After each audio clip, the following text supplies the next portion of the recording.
Ahead of the establishment of the ASEAN Economic Community in December this year, the Association of Southeast Asian Nations as a whole still face many challenges, but with challenges come opportunities. The first key challenge is the fact that the ASEAN is divided along the lines of income and expenditure, among other things. With Singapore and Brunei both being very wealthy but very small, these two countries that therefore are exceptions, the ASEAN is divided into two tiers. In the first tier, we have Indonesia, Thailand, the Philippines, and Malaysia. These countries have got strong consumption bases and more developed retail landscapes. And in the second tier, we have Vietnam, Laos, Cambodia, and Myanmar. These countries do not have a large middle class with income to spend on discretionary items. The division along the income and expenditure lines means that companies entering the ASEAN should not rely on a one-size-fits-all strategy for the whole of Southeast Asia. The second key challenge is the fact that the bottom of the pyramid remains large. There are still over 73 million households with an annual disposable income below $5,000 across the ASEAN, and this is equivalent to around half of total households in the region. The bottom of the pyramid is a very challenging place to do business, but on the other hand, there are also many opportunities for low-cost, simple products and services.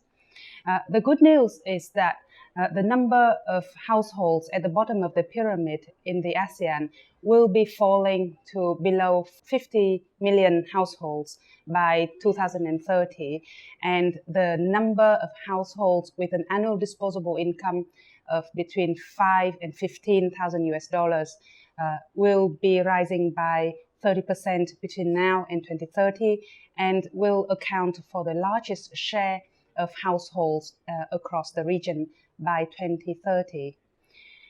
The rapid expansion of the middle class in the ASEAN is very exciting, obviously, but companies shouldn't be complacent because Southeast Asian middle class consumers are very demanding and brand loyalty is hard to cultivate. Opportunities also arise from the fact that ASEAN cities are booming and urbanization and consumer spending growth go hand in hand. Urbanization makes it easier for companies to reach consumers, and also it gives rise to trends such as single-person households, apartment living, smaller household sizes, and all these trends shape and grow consumer demand and give rise to business opportunities.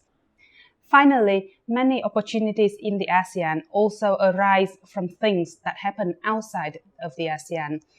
For example, the shift of the Chinese economy from a manufacturing-based economy to a consumption-based economy means that there will be a larger market for ASEAN exports, which would increase corporate earnings and consumer incomes. At the same time, rising labor costs in China also makes the ASEAN more competitive, and therefore this would enhance investment in the region as well as generate employment.